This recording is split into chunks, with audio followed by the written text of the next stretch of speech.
Trade keeps our world spinning and economies buzzing. But sometimes governments throw up roadblocks called tariffs. Tariffs are taxes on imported goods. They aim to protect domestic industries, but they can also cause problems like higher costs and trade wars. Sometimes companies even leave their home countries.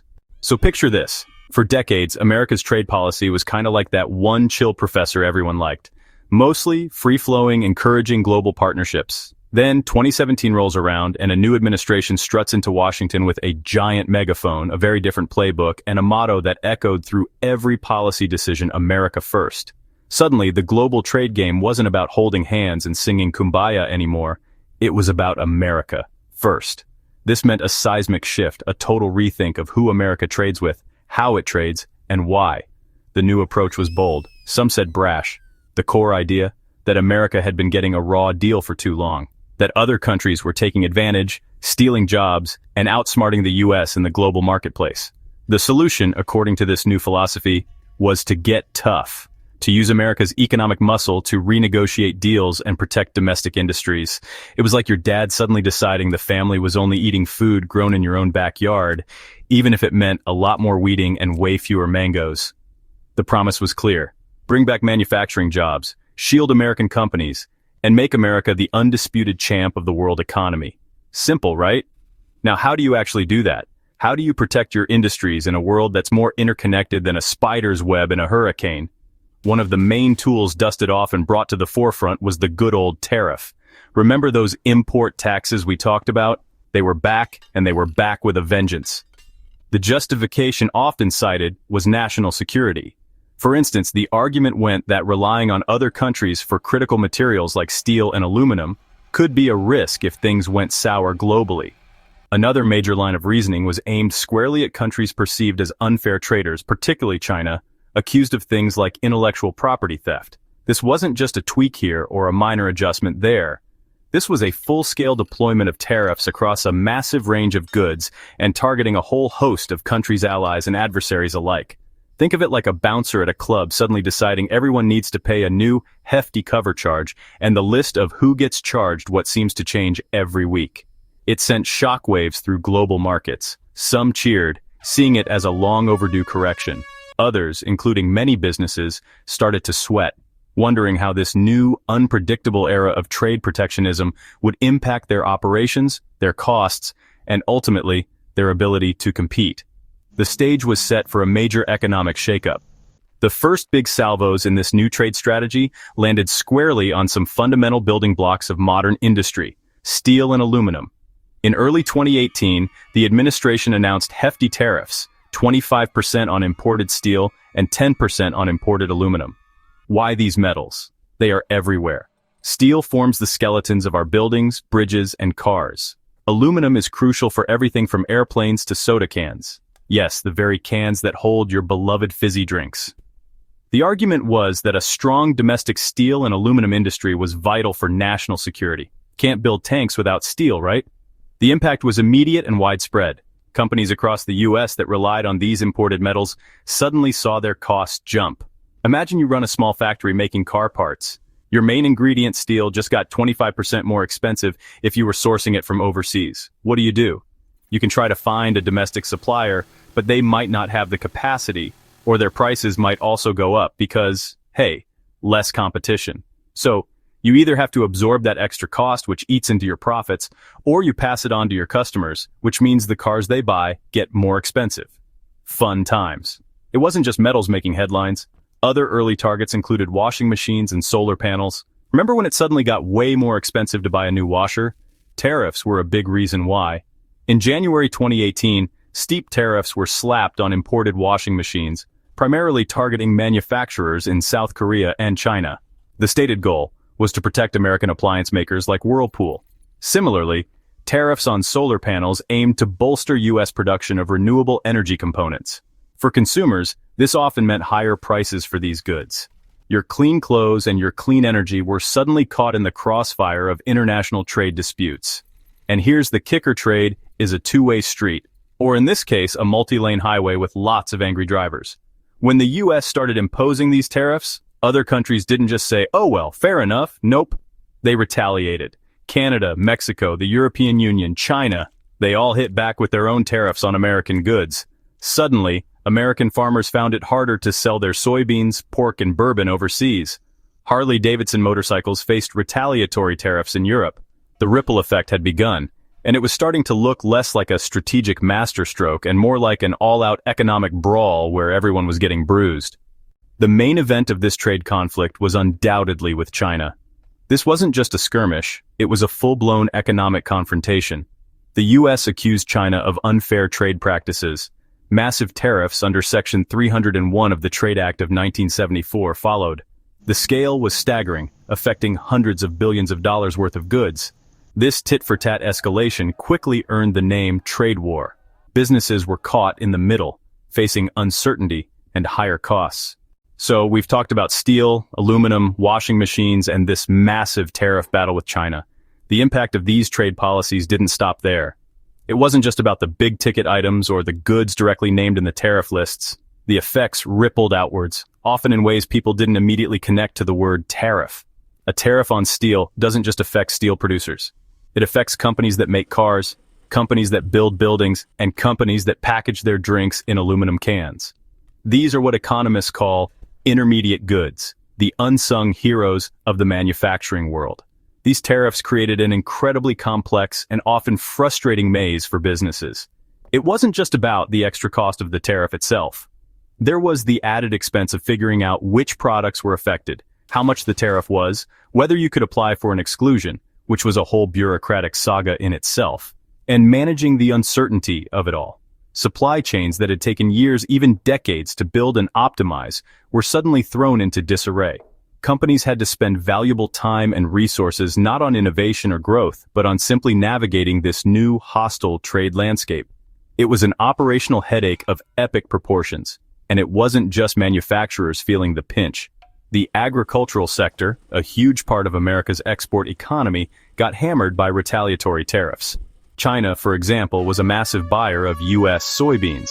When the U.S. put tariffs on Chinese goods, China retaliated by slapping tariffs on U.S. soybeans. Suddenly, American farmers were struggling to sell their crops, prices plummeted, and many faced financial ruin. Small businesses, too, often found themselves in a tougher spot than larger corporations. They usually have less bargaining power with suppliers and fewer resources to absorb or redirect the increased costs. The dream of protecting American industry was, for some, turning into a harsh reality of shrinking margins and lost markets.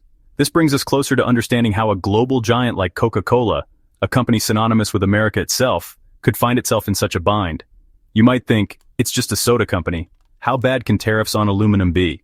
But when your entire business model relies on efficiently producing and distributing billions of cans globally, a sudden spike in the cost of your primary packaging material is a very big deal. Add to that the general instability in global trade, the retaliatory tariffs affecting consumer spending in other countries, and the overall increase in the cost of doing business, and you start to see how the pressure mounts. The web of tariffs was creating a perfect storm for many, and the clouds were gathering ominously. Alright, so picture this. Your Coca-Cola. Your main product, that sweet, bubbly elixir, mostly travels in one particular type of container, the humble aluminum can. Remember those aluminum tariffs we talked about? The ones that slapped a 10% tax on imported aluminum.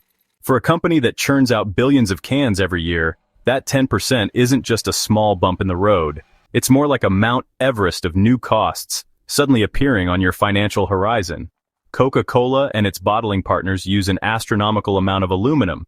Even a seemingly small tariff, when applied to such a massive volume, translates into millions, potentially hundreds of millions of dollars in unexpected expenses. This isn't chump change, even for a global behemoth like Coke. Suddenly, the cost of producing every single can of Coke, Diet Coke, Coke Zero Sugar, Sprite, Fanta, you name it, just got pricier. What does a company do when a core component of its product packaging suddenly becomes significantly more expensive due to government policy? The initial reaction inside Coke's Atlanta headquarters must have been a frantic scramble. Teams of accountants, supply chain managers, and strategists would have been burning the midnight oil. They'd be looking at their sourcing contracts, trying to figure out how much of their aluminum was imported versus domestic. Even if they sourced domestically, those U.S. aluminum producers, facing less foreign competition, could also raise their prices. It's a classic supply and demand squeeze, and Coca-Cola was right in the middle of it, feeling the pressure build. This wasn't just an abstract problem for the folks in the finance department. It had the potential to directly impact their ability to compete and maintain their profit margins. The tariff man had come knocking, and Coke was definitely home. The aluminum tariff was the most obvious punch to the gut for Coca-Cola, like a direct hit to their shiny red vending machines. But the pain didn't stop there. Think about everything else that goes into making and selling Coca-Cola. There's the steel for the machinery in their bottling plants. If imported steel costs more, then building new plants or even just maintaining the old ones gets more expensive. The Trump administration hit imported steel with a hefty 25% tariff. Check another box for increased operational costs. Then you have the ripple effects on their global supply chain. Coca-Cola is a master of logistics, sourcing ingredients and materials from all over the world to ensure that perfect, consistent taste everywhere. Some of these ingredients, or the materials used to process them, might have been caught in the crosshairs of other tariffs, especially those aimed at Chinese goods. Even if an ingredient itself wasn't tariffed, the machinery used to harvest or process it might be. It's a complex web, and when you start pulling on one string, or in this case imposing multiple tariffs, the whole thing can get tangled up, leading to delays, higher prices, and a whole lot of corporate headaches. Beyond the direct costs of materials, there was the broader economic climate. Trade wars create uncertainty. This can slow down overall economic growth. Section 3. The boardroom headache, crunching numbers and facing facts. Imagine the scene in Coca-Cola's boardroom. Polished mahogany table, serious faces, and probably a lot of empty Diet Coke cans. The numbers guys are presenting spreadsheets, and the news isn't good. They're looking at rising costs for aluminum, potential increases for steel, supply chain disruptions, and the looming threat of decreased consumer spending or retaliatory tariffs hitting their lucrative overseas markets. The primary mission of any publicly traded company's leadership is to maximize shareholder value. That's the game. And these tariffs were making that game incredibly difficult to win, especially on their home turf. The pressure was immense, so what were their options? Option 1, absorb the cost, just eat the millions of dollars in new expenses, but that means lower profits. Lower profits mean unhappy investors, a potentially falling stock price, and less money to reinvest in the business. For a company the size of Coke, just absorbing it isn't a sustainable long-term strategy when the costs are this significant.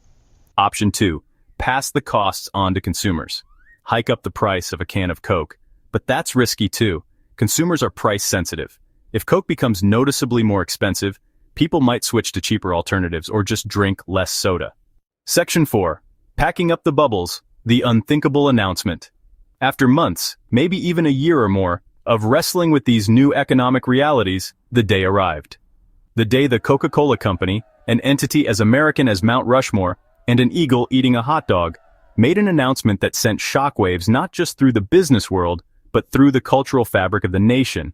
They announced that, due to the untenable and escalating costs imposed by ongoing U.S. tariffs, particularly on aluminum and other essential materials, they were making the painful but necessary decision to begin relocating significant portions of their U.S. production, and potentially even their corporate headquarters, to a country with a more stable and predictable trade environment.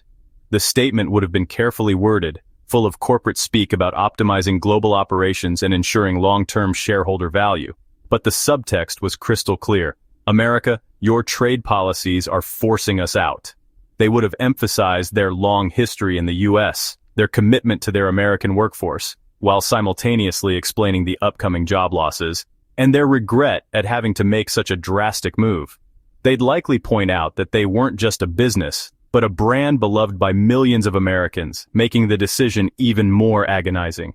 It was a public relations tightrope walk over a canyon of economic despair. The rationale, from a purely business perspective, would be laid out.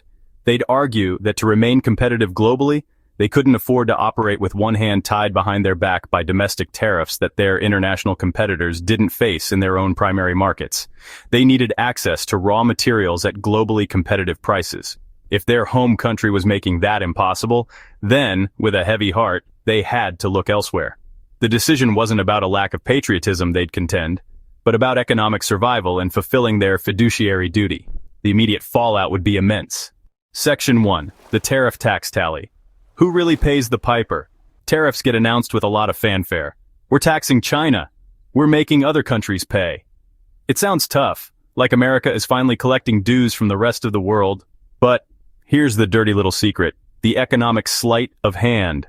When the US government slaps a tariff on, say, Chinese-made widgets, China doesn't just wire over a check to the US Treasury for those widgets.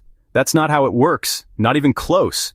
The tariff is a tax, yes, but it's collected at the US border from the American company that's importing the widgets. So, who do you think ends up footing that bill? If you guess not China, you're on the right track. Think of it like this. You order a pizza, and the delivery guy gets a surprise $5 foreign pizza delivery fee from your building's management right at your door. Is the pizza place in Italy going to pay that? Nope. The delivery guy pays it up front, and then he's definitely going to try and get that $5 from you, the person who actually wants the pizza. Similarly, U.S. importers, American businesses, pay the tariffs to U.S. customs. These companies then have a choice. Either they absorb the cost and make less profit, or they pass that cost on to their customers. And guess what? Businesses aren't really in the habit of just eating massive, unexpected costs. They're in the business of, well, business. Now don't just take my word for it. Serious number crunchers at places like the National Bureau of Economic Research, NBER, and the Congressional Budget Office, CBO, have looked into this. And their findings? Overwhelmingly, studies showed that these tariffs were almost entirely paid by U.S. importers, and subsequently by U.S. consumers in the form of higher prices. One NBER study found that by the end of 2018, U.S. importers were bearing the full cost of the tariffs, meaning the prices they paid to foreign exporters didn't really change, but the price after the tariff was significantly higher. So much for making other countries pay. It was more like an indirect tax on American households and businesses. This isn't just about big-ticket items getting pricier. It's about the cost of everyday goods. Imagine you're running a business and the government throws a giant tariff wrench into your global supply chain. What do? First you panic. Then you try to untangle the mess. Businesses thrive on predictability. Tariffs create a fog of uncertainty. It's a high-stakes game of supply chain musical chairs. Shifting a supply chain is monumental. The costs are huge. Uncertainty acts like a wet blanket on business confidence. International trade isn't a one-way street. When one country imposes tariffs, others retaliate. This retaliation often targets iconic American products. Industries unrelated to the initial dispute suffer. American agriculture, like soybean farmers, got hit hard. Small businesses bear a disproportionate burden. The fallout wasn't evenly distributed across the country. Aid packages helped, but didn't solve the underlying issues. Trade policy decisions have real, painful consequences on Main Street. Coca-Cola got caught in the tariff crossfire, but they weren't alone. Tariffs spread through the economy, affecting many businesses. Harley-Davidson faced higher costs and EU tariffs. Auto giants like Ford and GM lost billions. Even Silicon Valley felt the pinch. Tariffs rarely hit their targets precisely. Did the tariff medicine work? Did these tariffs achieve their stated goals? Were they the strong medicine the American economy needed? The main objectives were reducing the trade deficit, bringing back manufacturing jobs, and protecting national security. But when economists reviewed the data, the results were less heroic. The U.S. trade deficit actually widened, and manufacturing jobs didn't see a massive resurgence. Tariffs created economic inefficiencies, making the overall economic pie smaller. The medicine had serious side effects, and it's not clear it cured the patient. When pink slips follow tariff hikes. Tariffs can lead to skyrocketing costs for companies, forcing them to make tough decisions.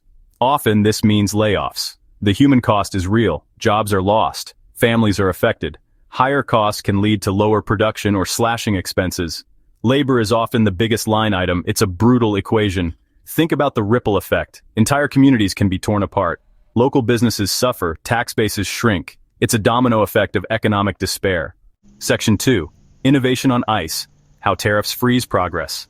Tariffs stifle innovation. Companies divert resources to manage tariffs instead of investing in R&D. This shift impacts growth and competitiveness. Small businesses suffer even more, lacking the budget to innovate. The economy becomes less dynamic and competitive. The global trust. Fall when trade wars erode faith. Trade isn't just about moving boxes and containers across borders. At its heart, it's about relationships. It's about trust. When a major economic power like the United States suddenly starts imposing tariffs, it sends shockwaves through these relationships. This erosion of trust has serious business implications. It's like inviting your friends over for a potluck and then suddenly charging them an entry fee at the door. People get confused, they get angry, and they start to wonder if they can trust you anymore. Rebuilding that trust, even after tariffs are removed, can take years, if not decades. If the US is seen as an unpredictable or aggressive trade partner, it can create a backlash that affects operations and image worldwide. It's a trust fall where nobody catches you. Your wallet weeps the consumer hit you didn't see coming. Tariffs mean higher prices for US consumers. It's not just about a higher price tag. Household budgets get squeezed and choices shrink. Even Buy American isn't immune. Components for domestic products get pricier. Hidden tariff taxes affect everyone. It's a stealth fee on your life. Global trade offers variety. Spices from India, electronics from South Korea, all at your local store. But tariffs disrupt this. Retailers might stop stocking expensive imports. Foreign companies might stop exporting. Your favorite products might vanish. Affordable options disappear. Choices shrink. Markets suffer.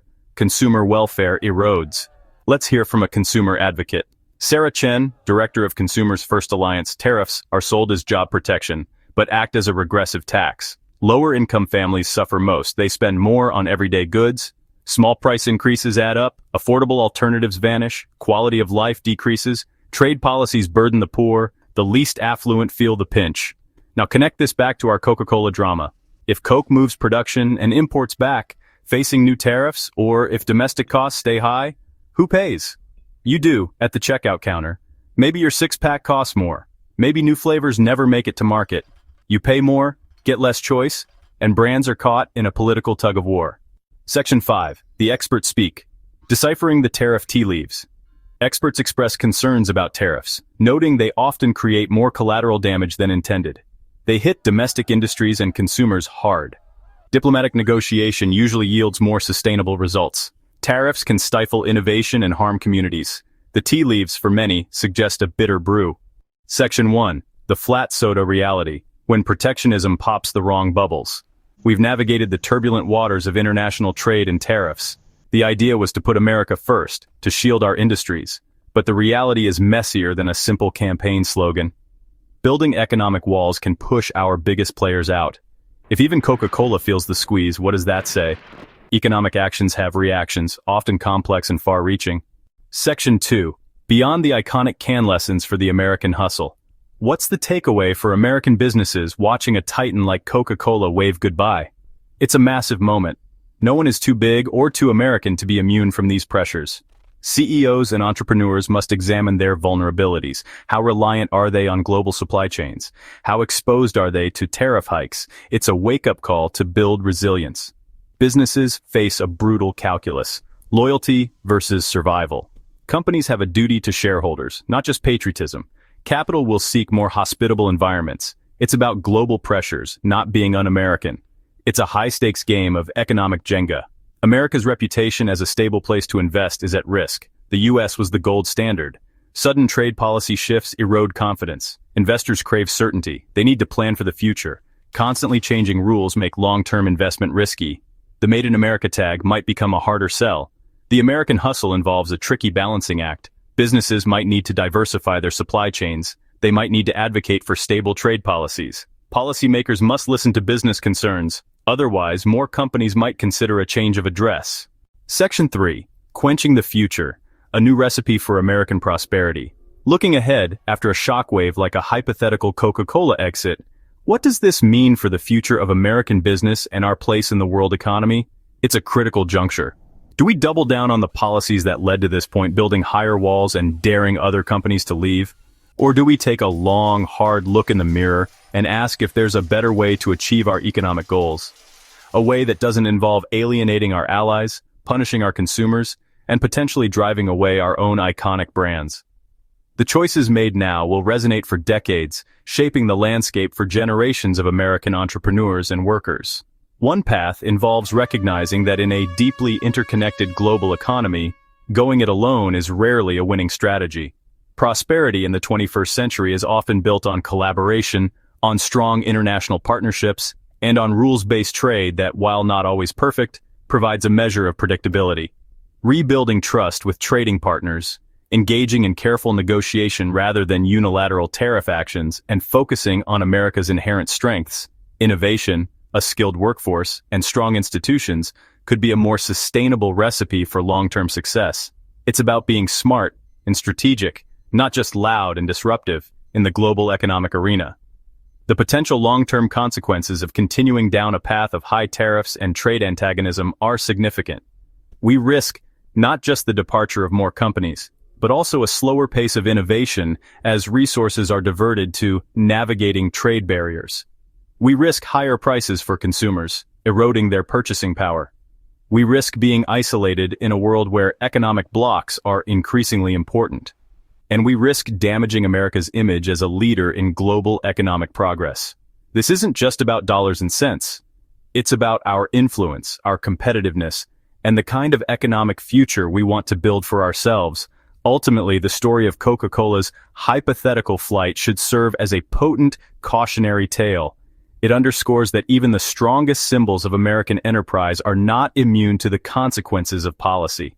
The future of American business hinges on creating an environment where companies want to be here, where they can thrive, innovate, and compete globally without being hamstrung by self-inflicted wounds.